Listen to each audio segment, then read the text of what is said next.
মামা আসসালামু আলাইকুম। মামা কেমন আছো? ওয়ালাইকুম সালাম ভাইগনিয়া।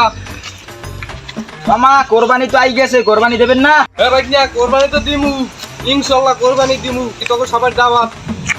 মামা ছাগল কি এটা কিনলেন নাই? হ্যাঁ হ্যাঁ ভাইগনিয়া, এটা কিনছি। মাশাআল্লাহ ছাগল তো ভালো হইছে, চেহারা সুরত তো ভালোই আছে ছাগল। গাই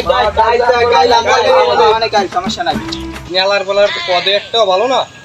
আমার ছাগলের দিকে খালি নজর, আবার বলা করতো ওইটাই রাখতে।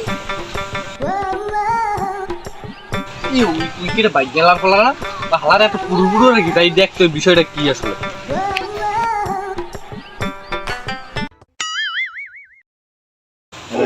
মামার যে ছাগলটা দেখেন, ছাগলটা কিন্তু সেই করা খাইতে সেই শেষগো মারিয়ে দিয়ে মুড়াইতে, ঠিক আছে? এবার আমার ছাগলটা সেই আজও খাইতে মারিয়ে দিতে হবে রাত্রিরে। এবার মামার ছাগলটা করে সেই আজ রাত্রি মারিয়ে দিতে হইবে। এবার মামার ছাগলটা কিন্তু সেই চার্জ রাইতে গাদেই দিতে